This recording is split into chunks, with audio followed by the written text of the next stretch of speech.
Good afternoon from Shoto Farms. It is jungle around here. Everything's growing really well. It's really hot suddenly, so everything that likes hot is going well. First blooms on sunflowers. Tomatillo's huge. Tomatoes, I'll show you all this stuff. But everything's going well. I think I'm going to, the garlic is finished curing, so I'm going to peel that off, clean that up and put it away and show you a little bit of that. But I wanted to show you some things around the garden first. And it's sunny and hot, so I'm going to be pretty quick, or at least I'll try.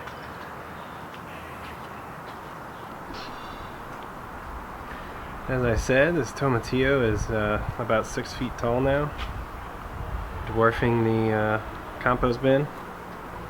Go around the back for the tomatoes, but you can see a lot of them have climbed all the way to the top of the trellis already. Got lots of fruit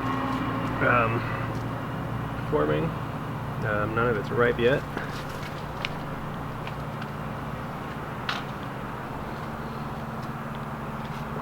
Some of these cherry tomatoes. These are blueberry cherry tomatoes from Baker Creek, and they are getting close. All these tomato seeds are actually from Baker Creek. Coming around to the old garlic beds. The sweet potatoes are getting established. They still haven't vined too much, but this should be full of sweet potatoes soon. You can see the peppers.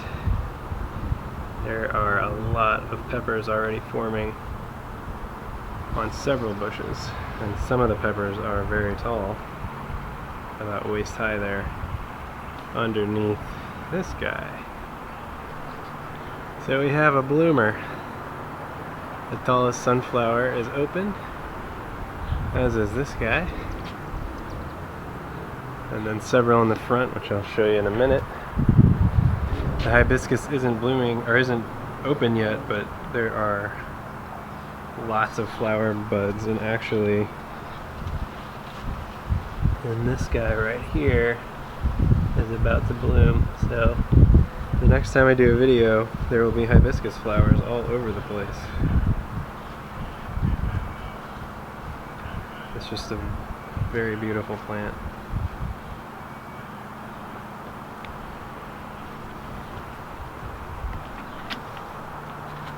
The okras are almost knee-high now, so they're going fast at this point.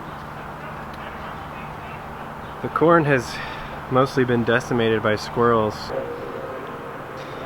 Even the ears of corn that have started forming have been chewed on, most of them, by squirrels.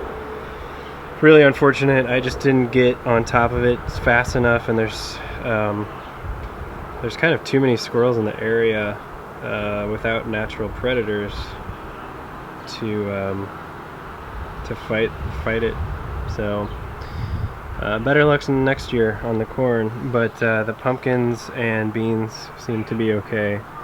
And then cucumbers are starting to climb the fence, especially right here. They're already on the other side.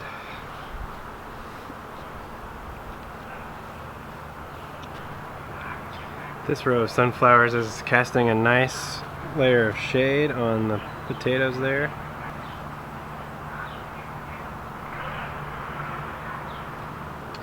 I've actually started harvesting a few potatoes from over here just to see how they look, and they look great.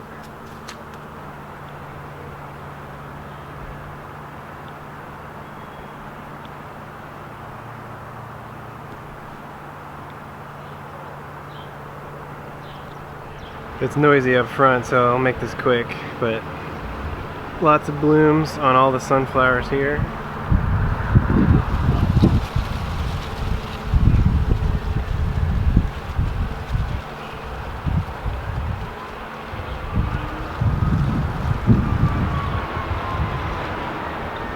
Multi-heads up here. And this is kind of starting to look like a mess. Some of it needs to be thinned out. These straw flowers look good though.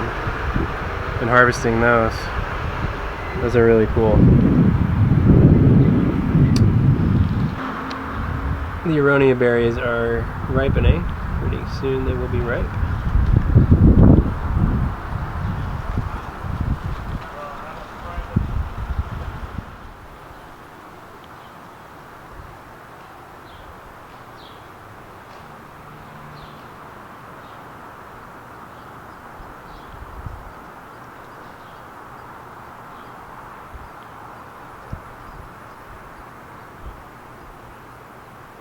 Getting tall.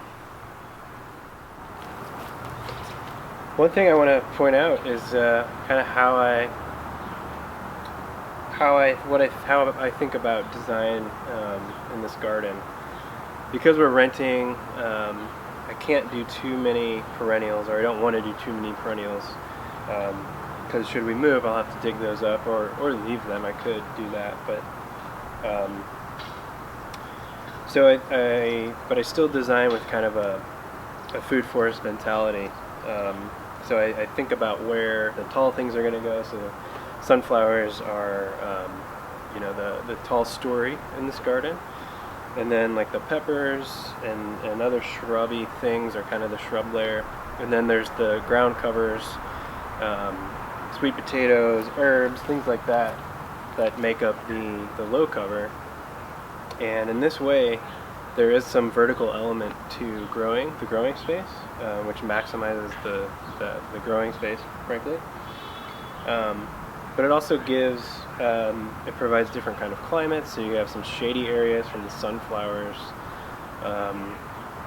which a lot of things like, some amount of relief from the hot summer sun. And then when you incorporate the pathways, it's not just rows, but it's the pathways all are inoculated with mushrooms. So in the fall, we should get a good crop of mushrooms. So I've come to start referring to this garden style as an annual food forest. It's a bit of a stretch. Permaculture people are probably rolling their eyes a little bit at that, but it's not the same kind of use of space as traditional annual vegetable gardening. I let my spaces go a little bit more wild than that, and kind of manage themselves with careful consideration of where everything is going. But I just wanted to bring that up.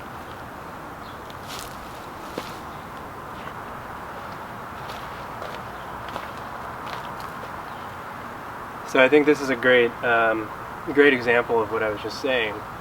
With the shade from the sunflowers, and I've mentioned this spot before, but the shade from this row of sunflowers is dappling the sunlight a little bit for the potatoes under it, and all these potatoes look a lot happier than the potatoes on the other side that don't have any kind of shade.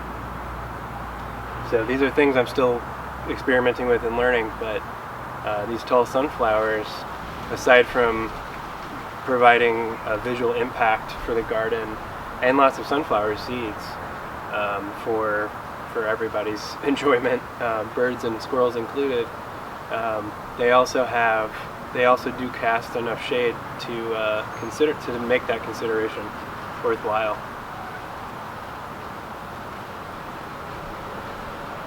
And they give me little spots to crouch under when I get hot in the garden.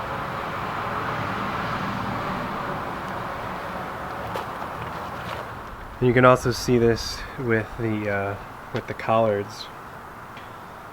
Right now they are somewhat shaded, but once the afternoon sun really hits them, they'll start wilting a little bit because they don't like full sun. But they're doing pretty well because they get shaded half the day by the sunflower, and then same with those over there by that sunflower. So I think that experiment is having good results so far.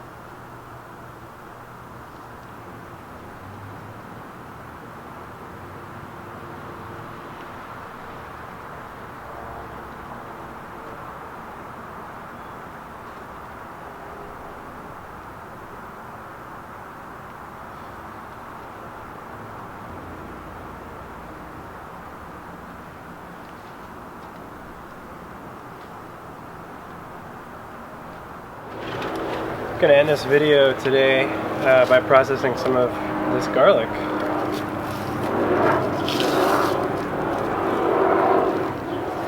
This is all fully cured at this point. The plant is dead. The bulb is clearly, you can feel each clove.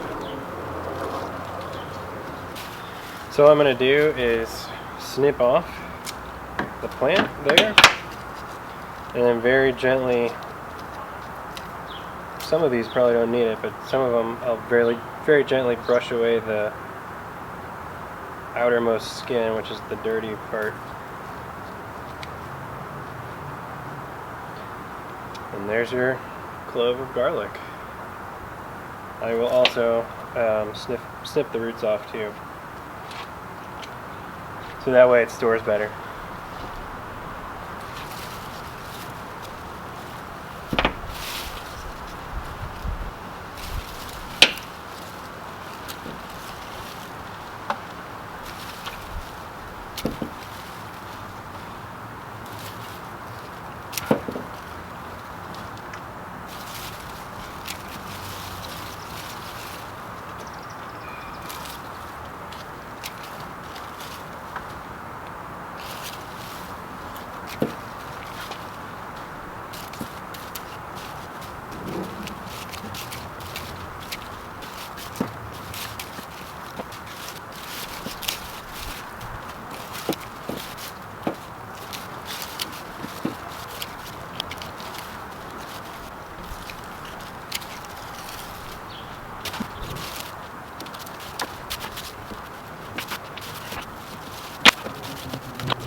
So that's a decent amount of garlic,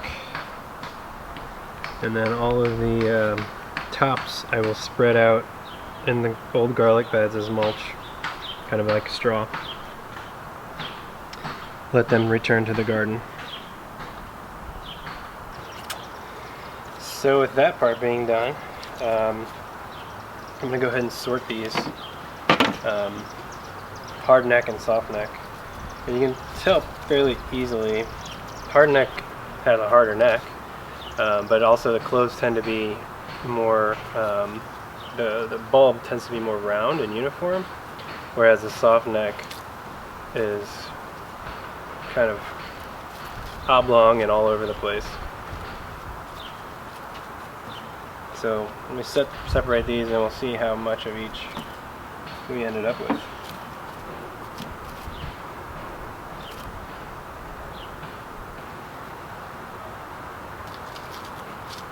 Just want to be careful when you're cleaning the skin off that you don't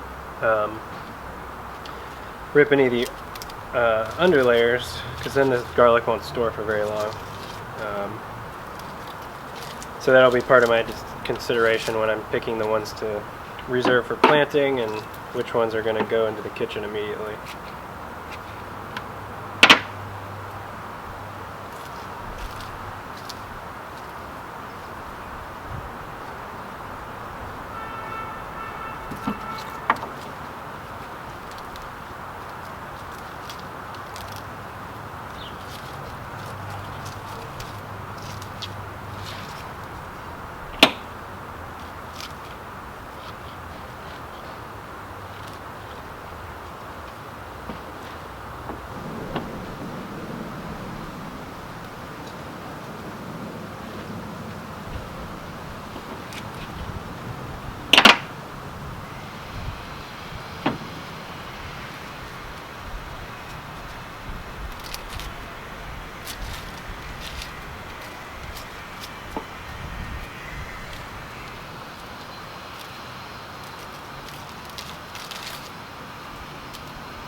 It's all processed and clean.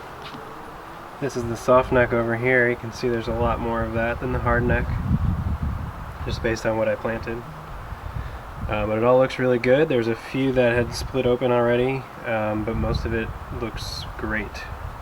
I would say this is the best garlic crop I've gotten so far.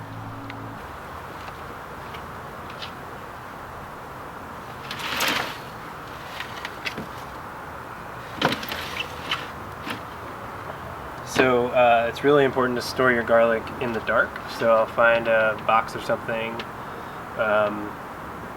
and divide this up, pick out the best looking cloves for replanting, and maybe roast some of this up. It's going to be good. So thanks for watching. Again, if you're not already growing garlic in your garden, I would highly recommend it. It's an easy and delicious way. Again, it took me, I don't know, all together maybe 3 to 4 hours to get to this point throughout the entire year. There's also a lot of benefits to planting garlic in your garden. There's several pests that don't like it, so just having it around is a benefit for other things. Thanks for watching. If you don't already subscribe, please do hit that subscribe button. It means a lot to me.